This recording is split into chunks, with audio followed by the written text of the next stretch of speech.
Hello एमर्स, एक बार पुनः हम लोग आ गए हैं अपने लेक्चर एंड टॉपिक को आगे बढ़ाने के लिए। जैसा कि आप सभी लोग जानते हैं, हम लोग पढ़ रहे हैं D and F block elements, और स्पेशली डी ब्लॉक के एलिमेंट्स की हम लोगों ने आयोनाइजेशन एंथैल्पीज के बारे में बात कर ली थी। ठीक है, उस बात को हम कंटिन्यू कर रहे हैं और मेनली एक बार हम चाहेंगे कि रिकैप करते हुए हम आगे बढ़े। तो मेनली आयोनाइजेशन एंथैल्पी क्या है? तो किसी भी एटम से इलेक्ट्रॉन निकालने के लिए जितनी एनर्जी की रिक्वायरमेंट होती है उसे ही आयोनाइजेशन एंथैल्पी कहते हैं। ठीक है, मेनली ये रफिंग है, सीधा समझे तो हम लोग रफिंग कर रहे हैं। मेनली क्या है आयोनाइजेशन एंथैल्पी? तो यही है तो आयोनाइजेशन एंथैल्पी कि एक एटम है, उस एटम से हमको क्या निकालना है? एक इलेक्ट्रॉन। मेनली इस एटम को हमेशा याद रखेंगे कि एटम किस स्टेट में होना चाहिए, तो गैसियस स्टेट में होना चाहिए, और इसके साथ साथ किस स्टेट में? आइसोलेटेड। तो मेनली याद रखेंगे आइसोलेटेड गैसियस स्टेट होना चाहिए। ठीक है, तो आइसोलेटेड गैसियस एटम हम लोगों ने लिया है और उसमें से इलेक्ट्रॉन निकालना चाह रहे हैं। तो निकालने के लिए जितनी एनर्जी देनी पड़ेगी वो एनर्जी क्या कहलाएगी? Ionisation enthalpy. मेनली मान लेता हूँ कि एक एटम है हमारे पास ए, इस एटम से हम एक इलेक्ट्रॉन निकलवाना चाह रहे हैं। तो इलेक्ट्रॉन निकलवाने के लिए हमको क्या देनी पड़ेगी? एनर्जी देनी पड़ेगी। अब इस एटम से अगर एक इलेक्ट्रॉन निकलेगा तो कैसा चार्ज आएगा? प्लस चार्ज आएगा। तो मेनली यहाँ पे क्या आ जाएगा? प्लस चार्ज आएगा। और इस कंडीशन में जो एनर्जी लगी है उसको हम लोग क्या बोलेंगे? Ionization enthalpy first. Why we are saying that first? Because हम ये चाहते हैं कि एक आध इलेक्ट्रॉन और निकालें। तो अब हम इसको पकड़ेंगे, इस पोर्शन को पकड़ने के बाद ये जो ए प्लस है, इस ए प्लस में से भी फिर क्या करेंगे? एक इलेक्ट्रॉन माइनस करेंगे। तो फिर एक इलेक्ट्रॉन निकालना चाहते हैं तो फिर मुझे क्या देनी पड़ेगी? एनर्जी देनी पड़ेगी। तो उस एनर्जी को हम लोग आयोनाइजेशन एंथैल्पी सेकेंड बोलेंगे। ठीक है, अब इसके बाद क्या होगा? एक प्लस चार्ज और बढ़ जाएगा, यानी ए पे +2 चार्ज आएगा। फिर इस A+2 में से भी हम चाह रहे हैं क्या करना? एक इलेक्ट्रॉन और निकालना चाह रहे हैं। तो मेनली हम यहाँ से एक इलेक्ट्रॉन और अगर निकालें तो मेनली क्या होगा कि एक इलेक्ट्रॉन माइनस होने के बाद आ जाएगा ए पे +3 चार्ज, और यहाँ पे जो एनर्जी की रिक्वायरमेंट होगी उसको हम लोग नाम देंगे आयोनाइजेशन एंथैल्पी थर्ड। ठीक है, ऐसे हम फिर एक सीढ़ी और बना के फिर एक स्टेप दिखा सकते हैं। ठीक है, तो मैं जो समझाना चाहता हूँ कि mainly ionisation enthalpy first, second और थर्ड का मतलब क्या होता है। ये तो आप सबको पता है ना, कि एनर्जी दूंगा तब निकलेगा। क्यों एनर्जी की रिक्वायरमेंट होती है? बिकॉज ये जो इलेक्ट्रॉन होता है वो न्यूक्लियस से एक फोर्स के थ्रू जुड़ा होता है जिसको हम लोग इलेक्ट्रोस्टैटिक फोर्स बोलते हैं। ठीक है, और हमें जब इसको निकालना है तो हमें उसके अगेंस्ट काम करना पड़ेगा, यानी इस फोर्स के अगेंस्ट एक फोर्स लगानी पड़ेगी। तो उस कंडीशन में हमको काम करना पड़ेगा, काम करने के लिए एनर्जी चाहिए। क्लियर है? बिल्कुल। तो यही कारण होता है कि हमको एनर्जी देनी पड़ती है। अब मतलब क्या है? Ionisation enthalpy 1, ionisation enthalpy second and ionization enthalpy third. तो मेनली आयोनाइजेशन एंथैल्पी फर्स्ट का मतलब है कि ये जो सिंपल हमारे पास आइसोलेटेड गैसियस एटम है, इससे अगर हम निकालना चाह रहे हैं एक इलेक्ट्रॉन तो उसके लिए जितनी एनर्जी की रिक्वायरमेंट है that is called ionisation enthalpy first. ठीक है, अब आयोनाइजेशन एंथैल्पी सेकेंड का क्या मतलब है? एक एटम है जिसके ऊपर क्या है? एक प्लस चार्ज आ चुका है, दैट मीन्स एक इलेक्ट्रॉन ऑलरेडी इसके में से निकल चुके हैं। तो फिर उसमें से मैं एक इलेक्ट्रॉन और निकालना चाहता हूं तो जो एनर्जी की रिक्वायरमेंट होगी वो आयोनाइजेशन एंथैल्पी सेकेंड। ठीक है ना? अच्छा, और आयोनाइजेशन एंथैल्पी थर्ड का मतलब क्या है? तो आयोनाइजेशन एंथैल्पी थर्ड का मतलब कि एक एटम है, उसके अंदर से 2 इलेक्ट्रॉन ऑलरेडी निकाल दिए जा चुके हैं, उसके बाद मैं पुनः चाह रहा हूँ कि इसमें से मैं एक इलेक्ट्रॉन निकालूं, तो उसके लिए मुझे जितनी एनर्जी की रिक्वायरमेंट होगी वो क्या होगी? Ionisation enthalpy third. क्लियर है? आयोनाइजेशन एंथैल्पी फोर्थ का मतलब तब क्या होगा? सिंपल, एक इलेक्ट्रॉन और डाउन कर दो, है ना, कि एक एटम है, आइसोलेटेड गैसियस एटम है, उसमें से 3 इलेक्ट्रॉन निकल चुके हैं, अब मैं चौथा इलेक्ट्रॉन निकालना चाह रहा हूँ। तो उसमें से मुझे उस चौथे इलेक्ट्रॉन को निकालने के लिए जितनी एनर्जी देनी पड़ेगी that is called ionisation enthalpy 4। ठीक है ना, यहाँ पे 3 प्लस चार्ज हो जाएगा। क्लियर है? अब जो समझना है वो समझ लो। हमारे सामने अगर लिख दिया कि आयोनाइजेशन एंथैल्पी 5, मतलब सीधा मतलब लिखेंगे हम लोग कि इसका मतलब ये है कि 4 इलेक्ट्रॉन जा चुके हैं, अब मैं 5वां निकालना चाह रहा हूँ। तो इसका मतलब इस कंडीशन में मैं किसके सामने की बात करूंगा? यानी ए पे +4 है ना, यानी इस A+4 के लिए मैं आयोनाइजेशन एंथैल्पी 5 लिखूंगा। मेरी बात समझ में आ रहा है?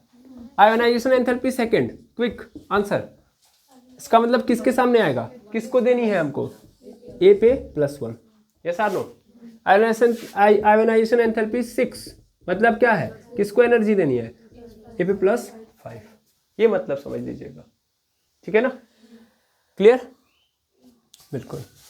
तो आई होप ये समझ में आ गया होगा कि इसका मतलब क्या होगा, किसको एनर्जी दे रहे हैं हम लोग, इसको कितनी एनर्जी की रिक्वायरमेंट है अपने अंदर से इलेक्ट्रॉन देने के लिए, that is ionisation enthalpy 6। Ionisation enthalpy से कभी मतलब समझिएगा, जैसे आपके मन में भ्रम आएगा आयोनाइजेशन एंथैल्पी सेकंड मतलब 2 इलेक्ट्रॉन निकल गए, आयो समझ में, ऐसा मत समझिएगा, 1 इलेक्ट्रॉन निकल चुका है, अब जो एटम बचा है उसमें से मैं इलेक्ट्रॉन निकालना चाहता हूँ, दैट मीन्स दूसरा इलेक्ट्रॉन निकालने के लिए कितनी एनर्जी देनी पड़ेगी। तो दोगे किसको, फर्स्ट वाले को दोगे ना, यानी A+ को दोगे, क्लियर है, आई होप समझ में आ गया होगा, ठीक। अब इसमें और बातें समझ लो मेनली कि देखो आयोनाइजेशन एंथैल्पी किसके अगेंस्ट काम कर रही होती है, तो जेड इफेक्टिव के अगेंस्ट काम कर रही होती है। जेड इफेक्टिव मतलब जो न्यूक्लियस की ओर खींच के रखा होता है इलेक्ट्रॉनों को, और ये आयोनाइजेशन एंथैल्पी तब तक काम कर रही होती है, दैट मीन्स हमको निकालना है, तो निकालना तब तक आसान है जब तक स्टेबल नहीं है एटम। मान लो आप एटम इलेक्ट्रॉन निकाल रहे हो, तो मान लेता हूँ कि क्या बोलते हैं, हमारे जो बाहरी इलेक्ट्रॉन है उनके वजह से हमारा एटम अनस्टेबल है। अब जब तुम बाहरी इलेक्ट्रॉन निकाल लिए, तो फिर जब तुम अंदर जाओगे तो अंदर इतना पॉसिबिलिटीज नहीं नजर आएगी, यानी आयोनाइजेशन एंथैल्पी क्या हो जाएगी, बढ़ती जाएगी। अभी नहीं समझ में आएगा, मैं ऐसे समझा रहा हूँ। मेनली सोडियम को देखो, सोडियम को देखा जाए तो सोडियम ये है, सोडियम का क्या होता है एटॉमिक नंबर 11। मेनली ये किसकी तरह बनना चाहता है, दैट मीन्स स्टेबल होने के लिए इसको क्या चाहिए, स्टेबल होने के लिए अपने आप के अंदर ये चेंज करेगा। चेंज क्या करेगा कि इसका अगर एटॉमिक नंबर देखा जाए, सॉरी इलेक्ट्रॉनिक कॉन्फ़िगरेशन, तो 281 होगा। आप कहोगे ये कौन सा इलेक्ट्रॉनिक कॉन्फ़िगरेशन है, ये बहुत सस्ता वाला इलेक्ट्रॉनिक कॉन्फ़िगरेशन है ना। बाकी हम 1s2 2s2 भी लगा सकते हैं, ठीक है। तो मेनली ये सस्ते वाले से अभी काम चला लेते हैं हम लोग। 28 है और ये क्या है 1 है। अगर इस 1 को हटा दिया जाए, इस 1 को हटा दिया जाए तो ये किसकी तरह बन जाएगा, नियॉन की तरह, दैट मीन्स इनर्ट गैस की तरह। और क्या बोलते हैं, डी ब्लॉक के एलिमेंट्स को छोड़ के मत छोड़ना, उसको भी रखो। एक्चुअल में पूरे पीरियोडिक टेबल के अंदर जितने एलिमेंट्स हैं वो सब के सब किसकी तरह बनना चाहते हैं, इनर्ट गैस की तरह, है ना, उनकी तरह बनना चाहते हैं। और अगर उनकी तरफ बनना चाहते हैं तो उसका भी इलेक्ट्रॉनिक कॉन्फ़िगरेशन, मतलब जो बाकी एलिमेंट्स है अपना इलेक्ट्रॉनिक कॉन्फ़िगरेशन किसकी तरह रखना चाहते हैं, इनर्ट गैसेस की तरह रखना चाहते हैं। अगर इस नियॉन को देखोगे तो नियॉन का कितना होगा, 2 और 8, 1 नहीं है इसमें, इसलिए सोडियम भी चाहेगा कि वो 1 अपना क्या कर दे, हटा दे। अब मेनली तुम ये क्या लिखे हो, आयोनाइजेशन एंथैल्पी क्या करता है, एक एटम से इलेक्ट्रॉन निकलवाता है। तो किसके एटम से इलेक्ट्रॉन निकलवाना ज़्यादा ईजी है सर, मेटल के। Sodium it is a metal, non metal से निकलवा पाएंगे। नॉन मेटल के इलेक्ट्रॉन क्या होते हैं, बहुत खतरनाक फोर्स के थ्रू, मतलब न्यूक्लियस जो होता है बहुत खतरनाक फोर्स के थ्रू उनको बाउंड करके रखता है, तो उसको निकालना है तो हालत खराब हो जाएगी, समझ में आ रहा है। तो नॉन मेटल से आप क्या नहीं कर सकते, इलेक्ट्रॉन नहीं निकलवा सकते, बहुत ज़्यादा एनर्जी देनी पड़ेगी। तो इलेक्ट्रॉन निकालेंगे कहाँ से हम लोग, मेटल से। मेनली अगर हम आयोनाइजेशन एंथैल्पी का यूज भी कर रहे हैं तो कहाँ कर रहे होंगे, एस ब्लॉक के अंदर, क्योंकि एस ब्लॉक के अंदर पूरा मेटल है, डी ब्लॉक के अंदर पूरा मेटल है, एफ ब्लॉक के अंदर पूरा मेटल है, और पी ब्लॉक के शुरुआती दौर में। बाकी जाके मत करने लगना, बिकॉज वहां से इलेक्ट्रॉन निकलवाना पॉसिबल नहीं है, बहुत टफ होता है वहां पे, क्लियर है, आई होप समझ में आ गया होगा, ठीक। अब मान लो सपोज कर लो तुम सोडियम को लेके गए, तो सोडियम का ये न्यूक्लियस है, ये न्यूक्लियस है, इस न्यूक्लियस के चारों कक्षाएं बनी हुई है, टोटल कितनी है 1 2 3 3 है ना। तो ये न्यूक्लियस है, न्यूक्लियस के पहले वाली कक्षा मतलब जस्ट सामने वाली कक्षा 2, दूसरे वाले में 8, तीसरे वाले में 1। इसको अगर मैं एनर्जी दे रहा हूँ सोडियम को, सोडियम को क्या दिया, एनर्जी। एनर्जी किस लिए दे रहा हूँ, ताकि मैं इसे एक इलेक्ट्रॉन को क्या कर लूँ, निकाल दूँ। तो मैं इसको क्या करूँगा, निकालूंगा, और इसके लिए मैं इसको आयोनाइजेशन एनर्जी दूंगा, और वो कौन सी दूंगा, 1 दिया मैंने, इलेक्ट्रॉन ये निकल गया। अब इस सोडियम पे क्या आ गया, प्लस चार्ज आ गया, इसका ये सेल खत्म हो गया, खत्म। अब देखना ध्यान से, अब मेरे मन में ये आया कि अब ये क्या बन चुका है, ये Na प्लस बन चुका है, ये Na क्या है, प्लस है, हाँ या ना। अब इस Na प्लस में मैं पुनः चाहता हूँ कि एनर्जी देके फिर एक इलेक्ट्रॉन निकाल लूँ, जितनी एनर्जी पहले दी थी उतनी एनर्जी देके मैं फिर निकाल लूँ। अब ये देने देगा, नहीं देगा। ये जो न्यूक्लियस है इसका जो फोर्स है इन बाकियों पे बहुत तगड़ा हो गया होगा। जितना आप न्यूक्लियस के नज़दीक आते जाएंगे उतना ही आपको आयोनाइजेशन एनर्जी बढ़ानी पड़ेगी, और मेनली तब ज़्यादा ही खतरनाक हो जाएगा स्थिति जब ये एटम उस स्थिति में हो कि अब ये स्टेबल है, दैट मीन्स ये इनर्ट गैसेस की तरह अपने आप को बना चुका है। तब निकालना बिल्कुल ही क्या हो जाएगा, कठिन। यानी अभी देखो, अभी क्या है स्थिति, टफ बन चुकी है, बिकॉज ये जो सोडियम का आयन बना हुआ है ये एक्चुअल में किसकी इलेक्ट्रॉनिक कॉन्फ़िगरेशन प्राप्त कर चुका है, नियॉन के। और नियॉन की तरह ही तो बनना चाहते हैं सभी के सभी, मतलब मेनली इनर्ट गैस की तरह ही बनना चाहते हैं। जब इनर्ट गैस की तरह बन गया है तो अब अपना एक भी इलेक्ट्रॉन देगा तो समझ लो कि अनस्टेबल हो जाएगा। और किसी कारणवश अगर ये बन चुका है, मतलब स्टेबल हो चुका है, तो गलती से भी अपने आप को अनस्टेबल नहीं करना चाहेगा, यानी पूरी जान लगा देगा ये न्यूक्लियस। समझ में आ रहा है? तो इस कंडीशन में आपको आयोनाइजेशन एनर्जी क्या होगी, बहुत ज़्यादा देनी पड़ेगी। दैट मीन्स उसका कोई मतलब ही नहीं है। तो उससे बढ़िया आप कहेंगे छोड़ दो यार, इसमें वेस्ट है पैसा इन्वेस्ट करना, है ना, वेस्ट है यहाँ। अगर मैंने यहाँ पे पैसा इन्वेस्ट किया तो वेस्ट है। क्लियर है? तो इसीलिए हम सोडियम प्लस आयन तक ही काम कर सकते हैं, मतलब इस सोडियम प्लस आयन को लेके कोई कंपाउंड बना सकते हैं। हम ये विचारधारा रखें कि नहीं Na पे हम +2 लेके कोई कंपाउंड का नया निर्माण करेंगे, समझ में आ रहा है, तो बेवकूफ़ी हो जाएगी। क्यों बेवकूफ़ी होगी, समझ में आ रहा है ना? बहुत ज़्यादा एनर्जी देनी पड़ेगी, एनर्जी फ्री में तो आएगी नहीं।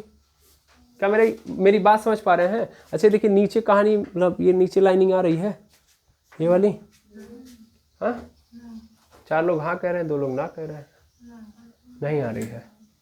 वही चीज़ हमको बताना ज़रूरी है, भले ही अभी नीचे नहीं लिख रहे हैं हम, ठीक है। तो हम यहीं तक स्टॉप हो जाते हैं। क्लियर? मेनली ऐसे ही अगर हम आगे बढ़ेंगे डी ब्लॉक के अंदर, देखो हमको जो समझाना है वो समझते हैं, क्योंकि आयोनाइजेशन एंथैल्पी क्या होती है वो तो हमको पता है। मेनली हम ये समझाना चाहते हैं कि देखो हम आयोनाइजेशन एंथैल्पी का यूज कहाँ करेंगे, तो एस ब्लॉक, डी ब्लॉक और पी ब्लॉक के थोड़े जगहों पे एफ ब्लॉक में, ठीक है। लेकिन हम यूज तब तक ही करेंगे, यानी ये टर्म तब तक ही हम रखेंगे जब तक एक एटम अपने स्टेबल स्टेट में नहीं हो। स्टेबिलिटी अगर वो फाइंड, मतलब स्टेबल बन जाता है अगर वो, तो उस कंडीशन में आयोनाइजेशन एंथैल्पी को लेके आने का कोई अर्थ नहीं है, ठीक है ना। यानी मेनली क्या है, इलेक्ट्रॉन निकलवाना है। इलेक्ट्रॉन हम अपने काम काज के लिए, मतलब मेनली कोई काम है तभी तो निकलवा रहे हैं, बिना काम के तो हम निकलवाएंगे नहीं, है ना। मेनली सपोज कर लो कि हमको पता है कि अगर, ध्यान से सुनना, हमको पता है कि एक एटम है ए, ठीक है ना, और एक दूसरा एटम है बी। अगर ये दोनों के दोनों आपस में जुड़ जाए, अगर ये दोनों आपस में जुड़ जाए तो एक कंपाउंड बनाएंगे ए बी। और अगर ये ए बी बन जा रहा है, अगर ये ए बी बन जा रहा है तो हमारे लिए बड़ा यूजफुल है। सपोज कर लो कोई एक दवा बना रहे हैं हम, ऐसे सिंपल समझ लें, कोई मेडिसिन बना रहे हैं, तो इन दोनों कंपाउंड, मतलब सॉरी दोनों एटम को मिला के अगर मैं बनाऊँ इस दवा को, तो ये कंपाउंड जो तैयार होगा ये एक बेहतरीन दवा होगी और एक बहुत बड़ी बीमारी को ये क्या कर देगी, सॉल्व कर देगी। मैं ऐसा सिंपल मानता हूँ, ठीक है ना। अब मैंने एज्यूम किया, अब मुझे कंपाउंड बनाना है। कंपाउंड एग्जिस्ट कब होगा, जब कंपाउंड न्यूट्रल होगा। समझ में आ रहा है? कंपाउंड एग्जिस्ट कब होगा, जब कंपाउंड न्यूट्रल होगा। मेनली समझो न्यूट्रलाइजेशन मतलब कंपाउंड बनता ही क्यों, एक एटम दूसरे एटम से जुड़ेगा ही क्यों, अपने आप को स्टेबल करने के लिए।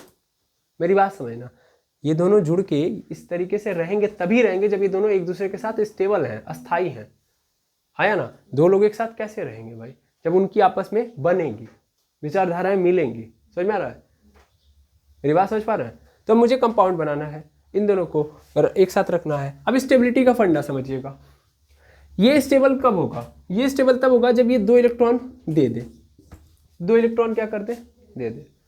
2 इलेक्ट्रॉन दे दिया ना तो फिर इसकी कहानी खत्म। मेरी बात समझना, 2 इलेक्ट्रॉन दे दिया दैट मींस इसकी कहानी खत्म, मतलब ये स्टेबल है। अब इससे ज़्यादा भी देना भी नहीं चाहेगा ये, तो 2 इलेक्ट्रॉन मैक्सिमम है कि ये दे देगा, स्टेबल हो जाएगा। और मिनिमम कुछ नहीं है, मिनिमम मतलब 0 दे दे, 1 दे दे तो स्टेबल नहीं, 2 इलेक्ट्रॉन देना ही देना इसको स्टेबिलिटी के लिए। और ये जो बी वाला है इसको कम से कम, इसको कम से कम अपनी स्टेबिलिटी के लिए, अपने स्टेबिलिटी के लिए 7 इलेक्ट्रॉन चाहिए, 7 इलेक्ट्रॉन चाहिए। अभी तो हम देने वाले एनर्जी देख रहे हैं, लेने वाली भी एनर्जी देनी पड़ती है ना। समझ में आ रहा है? मेरी बात ध्यान से समझेंगे तो समझ में आएगा। इसको 7 इलेक्ट्रॉन चाहिए, इसको 2 इलेक्ट्रॉन चाहिए। ये 2 इलेक्ट्रॉन मतलब मैक्सिमम दे सकता है। तो हमने क्या किया, हमने यार सोचा कि एक काम करते हैं ना, हम इसको चाहिए तो इधर से निकाल के इसको दे देंगे। मेन काम हम इसमें करेंगे, इसमें कुछ नहीं करेंगे, हम निकालने वाला काम करेंगे, ठीक है ना। तो अब हमने क्या किया, टेक्निक लगाई। क्या टेक्निक लगाई, इसको आयोनाइजेशन एनर्जी दे दी। तो इसने सबसे पहले आराम से 1 इलेक्ट्रॉन दे दिया, ठीक है। इस एटम ने क्या बनाया, A+ बना दिया। क्लियर है? भाई इसको क्या दिया, इसको दिया आयोनाइजेशन एंथैल्पी फर्स्ट या आयोनाइजेशन एनर्जी फर्स्ट, तो मिल गया हमको A+। फिर यहाँ पे आयोनाइजेशन एनर्जी सेकेंड दी, क्या मिल गया Ap+2। अब आयोनाइजेशन एंथैल्पी या आयोनाइजेशन एनर्जी जब मैं 3 दे रहा हूँ मेनली, तो अब इतना आसान है। अब मुझे बहुत ज़्यादा एनर्जी देनी पड़ रही है, और इतनी ज़्यादा एनर्जी देनी पड़ रही है कि जो एनर्जी देने का कॉस्ट आ रहा है, ठीक है, एनर्जी देने का कॉस्ट आ रहा है वो किसी के जीवन से भी ज़्यादा है। समझ में आ रहा है? ऐसे जनरली मैं बस एक्सप्लेन करने के लिए बता रहा हूँ, किसी के जीवन से बड़ी कोई कॉस्ट नहीं होती है, लेकिन फील नहीं आएगा अगर ऐसा नहीं कहेंगे तो, ठीक है। तो मेनली हम अगर ये कंपाउंड बना दे रहे हैं,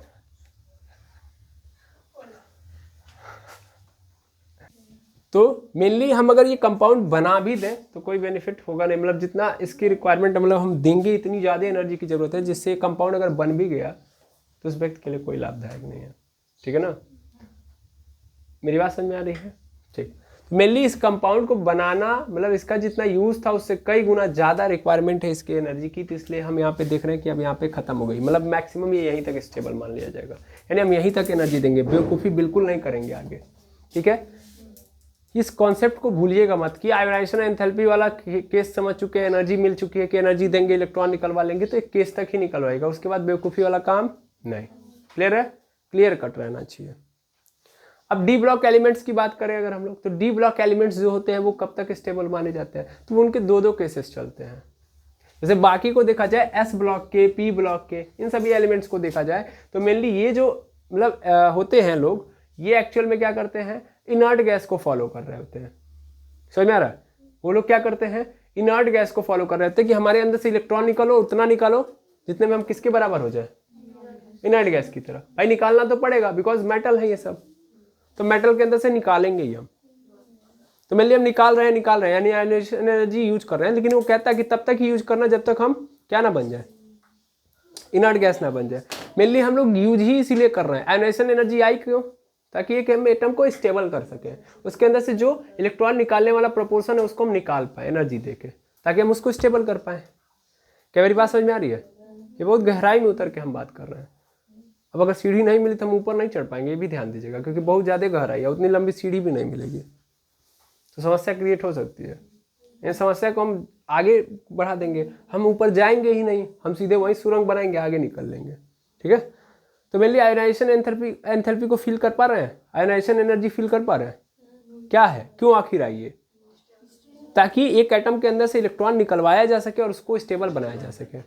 मैंने अभी जस्ट क्या होता है, एस और पी ब्लॉक के जो के अंदर जो मेटल है वो एक्चुअल में इनर्ट गैस को फॉलो करते हैं, डी नहीं फॉलो करता है भाई। डी की स्टेबिलिटी में ये है कि भाई देखो, मैं इनर्ट गैस जैसा भी बन के स्टेबल मान लूंगा अपने आप को, इनर्ट गैस जैसा ना भी बनूं तो भी मैं अपने आप को स्टेबल मान लूंगा। अब ना भी में उसने दो बातें बोली, मतलब मैं नहीं बन रहा हूं तो दो काम करो, मेरा जो खुद का ऑर्बिटल है, जिस ऑर्बिटल के अंदर मेरे आउटर मोस्ट इलेक्ट्रॉन है, दैट मीन्स वैलेंस इलेक्ट्रॉन है, अगर वो फुल्ली फिल्ड हो जा रहा है, दैट मीन्स मेरा जो ऑर्बिटल है अगर वही फुल्ली फिल्ड है, तो भी मैं मान लूंगा कि अपने आप को स्टेबल हूं मैं, ठीक है। और अगर मैं हाफ फिल्ड हो रहा हूं तो भी मैं अपने आप को क्या मान लूंगा, स्टेबल हूं। क्या मेरी बात समझ पा रहे हैं, है ना? तो उनका फड्डा ये है कि देखो, इनर्ट गैस अगर बन गया तो अच्छी बात है, मैं स्टेबल तो हूँ ही, तब इनर्ट गैस तो मतलब वही तो है आइडियल। लेकिन अगर मैं उस आइडियल की तरह नहीं बन पाया तो उस केस में मैं अपने आप को एक अप्रोच में ला के रखूंगा। समझ में आया? और मेरे अंदर कंडीशन ये है कि मैं अगर डी ब्लॉक का हूँ तो मेरे डी ऑर्बिटल अगर फुल्ली फिल्ड है तो भी मैं स्टेबल हूँ, अगर हाफ फिल्ड है तो भी स्टेबल हूँ। तीनों केस याद रखेंगे। पहला केस, इनर्ट गैस बन गया तो स्टेबल, फुल्ली फिल्ड हो गया तो भी स्टेबल, हाफ फिल्ड हो गया तो भी स्टेबल, ठीक है। क्लियर है? और इसी कहानी को हम आगे बढ़ाएंगे, दैट मीन्स आयोनाइजेशन एंथैल्पी की कहानी को आगे बढ़ा के हम लोग एक नया टॉपिक को स्टार्ट करेंगे। देखिए यहाँ से मैं कुछ नहीं कर रहा हूँ, बस एक टॉपिक का नाम दूंगा, कहानी वही रहेगी, और उसका नाम है ऑक्सीडेशन स्टेट। क्या बोलते हैं इसको? ऑक्सीडेशन स्टेट, ठीक है। अब ऑक्सीडेशन स्टेट बताता क्या है? तो आपने आयोनाइजेशन एनर्जी दी, इलेक्ट्रॉन निकाला, इलेक्ट्रॉन निकालने के बाद, ठीक है, इलेक्ट्रॉन निकालने के बाद आप अगर रिप्रेजेंट करना चाहें उस एटम को, तो उस एटम के मतलब मेनली समझो, यहाँ पे आपने लिखा है A+4, A+4, ठीक है। तो A+4 में ये जो A+4 है वो क्या बता रहा है, +4, ये बता रहा है कि 4 इलेक्ट्रॉन इस एटम ने दिए हैं, समझ में आया ना। तो इसका ऑक्सीडेशन जो स्टेट होगा वो क्या होगा, 4, सिंपल। या ऑक्सीडेशन नंबर मिलने बोलते हैं उसको, क्या बोलते हैं, ऑक्सीडेशन नंबर।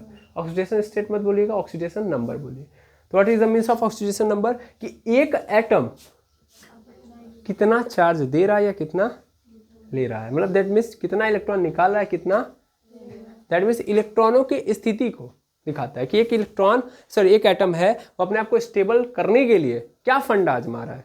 फंडा मतलब कितने इलेक्ट्रॉन दे रहा है या कितने इलेक्ट्रॉन ले रहा है, that is called oxidation number. समझ में आ रहा है, ऑक्सीडेशन नंबर, क्लियर है। तो आयोनाइजेशन एंथैल्पी आई, इलेक्ट्रॉन निकले, क्यों निकल रहे हैं, स्टेबल करने के लिए। स्टेबिलिटी का फंडा क्या है डी ब्लॉक के अंदर, 3, inert gas, half field, fully field, clear है। इन्हीं तीनों को फॉलो करते हैं। मैं इसको पहले फील कराऊं उसके बाद बढ़ूंगा आगे।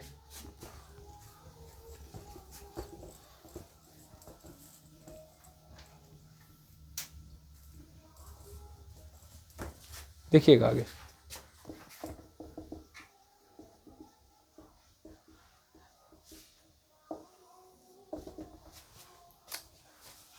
ऑक्सीकरण संख्या,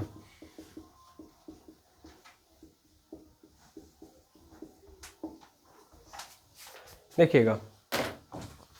अब ये ऑक्सीडेशन नंबर क्या होता है, ऑक्सीकरण संख्या, तो मेनली क्या होता है कि एक एटम के ऊपर जो चार्जेस हैं, ठीक है ना, मेनली वो स्टेबल होने के लिए कितने इलेक्ट्रॉन दे रहा है या कितने ले रहा है, that is called oxidation number, clear है ना। मेनली एक एटम है, इस पे +2 चार्ज, दैट मीन्स इसका ऑक्सीडेशन नंबर क्या हो जाएगा, +2। मेनली 2 इलेक्ट्रॉन दिए हैं इसमें, पता चल गया।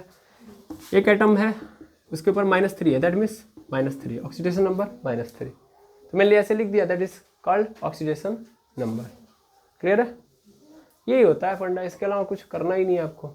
प्लस माइनस लेके चलिएगा, प्लस माइनस ही क्या है आपका, ऑक्सीडेशन नंबर, क्योंकि यही रिप्रेजेंट करेगा। जैसे मैं आपको यहाँ पे दिखाना चाहूँगा, जैसे सपोज कर लीजिए कि मैं एक एलिमेंट लेता हूँ, सर एक कंपाउंड लेता हूँ KMnO4, जानते हैं इसको,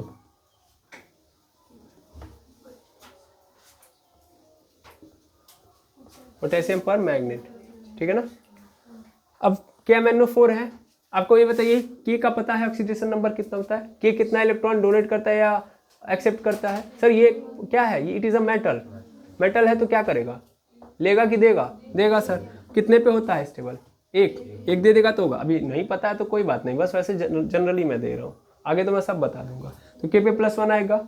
ऑक्सीजन क्या है, it is a non metal, non metal है, इसके ऊपर कैसा चार्ज आता है सर, -2 होता है ना, ये लेता है तो -2 आ गया, क्लियर है, -2 आ गया। अब मुझे पता है मैग्नेट, सॉरी इसका पता करना है, मैग्नीज का पता करना है। मैग्नीज का मुझे पता नहीं है, K का पता है, O का पता है, लेकिन मैग्नीज का नहीं पता है। अब निकालना हो, कैसे निकालेंगे, बड़ा सिंपल है सर। देखो ऑक्सीडेशन नंबर यहाँ पे यूजफुल होता है, ये जो तुमने लिखा है दैट इज ऑक्सीडेशन नंबर। अब इसी ऑक्सीडेशन नंबर से तुम इसका निकाल लोगे, ठीक है।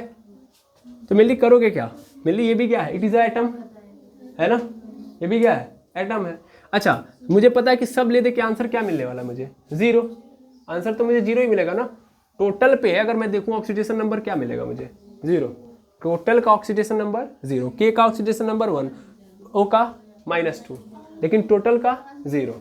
अब मैं मान लेता हूं कि K है तो K का क्या है, +1 है, प्लस Mn का कितना है, X है, प्लस ऑक्सीजन का कितना है, -2 है, लेकिन -2 कितनी बार है, 4 बार, इज इक्वल टू इधर आ गया 0, हो गया। ये देखो ये +1 ऐसे रहने दो, x की वैल्यू चाहिए, पहले यहाँ पे सॉल्व करो, तो यहाँ पे x ऐसे रहेगा, -2 + 4, सॉरी 4 दूना 8, यानी कितना आ जाएगा, -8 इज इक्वल टू 0। -8 में से 1 चला जाएगा, x -7 हो जाएगा, इज इक्वल टू 0। 7 को उधर कर दो, x की वैल्यू कितनी आ गई, 7, यानी मैग्नीज की कितनी है, 7। समझ आया ना, दिख रहा है। और मेनली ऐसे भी समझ सकते हो तुम, ऑक्सीजन पे 4 माइनस है। अब देखो यहाँ पे कैसे ये सही है, वैलिड कैसे है, ऑक्सीजन पे 4 है, 4 ठो माइनस है, 4 ऑक्सीजन, तो 4 ठो -2 वाले लेके आएंगे, यानी टोटल कितना हो जाएगा, -8 हो जाएगा। यानी माइनस वाला कितना है, मतलब इसको तोड़ोगे तो माइनस वाला कितना है, 8 ठो है। अब प्लस वाला भी तब 8 होना पड़ेगा, तो K तो एक ही लेके आ सकता है, तो मैग्नीज 7 लेके आएगा, नहीं आएगा, तो +1 + 7 होगा कि नहीं होगा, तो मैंगनीज का कितना है 7 है। तो ऑक्सीडेशन नंबर का खेल यहाँ पे हम देखते हैं, इसका यूज़ भी हम यहाँ पे पकड़ते हैं। ठीक है, क्लियर है। अब ये 7 क्यों होता है इसका अभी हम समझ लेंगे, उसके लिए टेंशन मत लीजिए, वो तो हम समझ लेंगे। आई होप समझ में आ गया होगा, क्लियर। ठीक, वेरी गुड।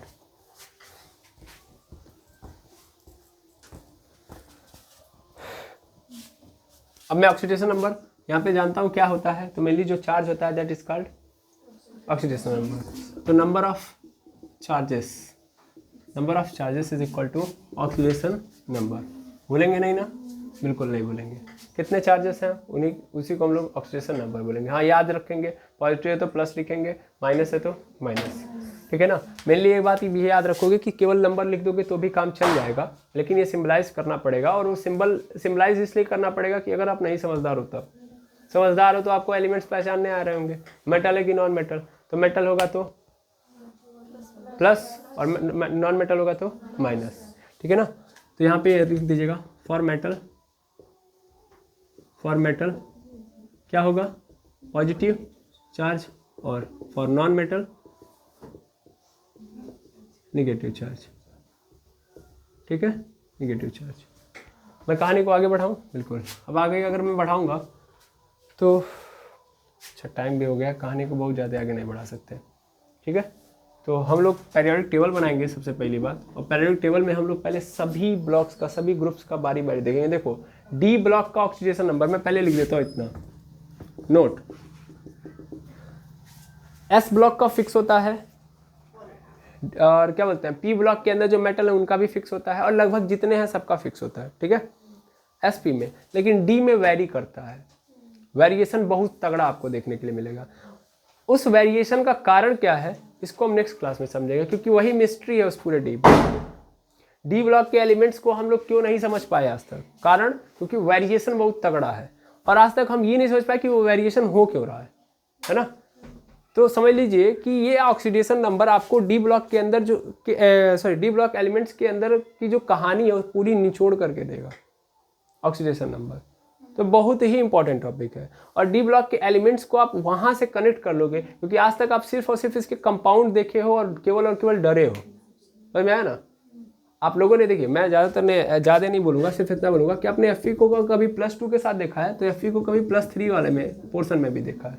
जबकि आपने ऑक्सीजन को कभी ऐसा नहीं देखा होगा। ऑक्सीजन हमेशा -2 के साथ आता है, हाइड्रोजन हमेशा +1 के साथ आता है, जरूरत पड़ती है तो -1 के साथ आता है। क्लोरीन क्लियर है, मैं 1 लूँगा, दैट मीन्स -1 के साथ आएगा। आया समझ में, समझ आ रहा है। सोडियम कभी भी +2 के साथ नहीं मिलेगा, लेकिन डी ब्लॉक के अंदर जो लोग मिलेंगे आपको सब ऐसे ही मिलेंगे। ठीक है ना। कैसे मिलेंगे, ऐसे, कभी +2 कभी +3। अभी मैंने सिर्फ आयरन रखा है क्योंकि मुझे लगता है कि ज़्यादा लोगों के बारे में आप नहीं जानते हैं, इसीलिए मैंने सिर्फ इनका ही मतलब इन्हीं दोनों को रखा है, सॉरी केवल आयरन को रखा है।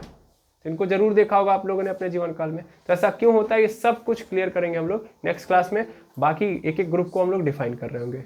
ठीक है, समय की थोड़ी सी कमी होने के कारण यानी अभाव होने के कारण मुझे यहाँ पे रुकना पड़ रहा है। क्लासेस की टाइमिंग थोड़ी सी वेरी कर जा रही है, इसीलिए दिक्कत हो रही है। यहाँ भी वेरिएशन है, तो इसके लिए मैं माफ़ी चाहूँगा। नेक्स्ट क्लास से मैं पूरा प्रयास करूँगा कि एक टॉपिक को उठाऊँ तो पूरा ख़त्म कर दूँ। ठीक है, आज के लिए इतना, मिलते हैं नेक्स्ट वीडियो के अंदर। Thank you very much एमर्स।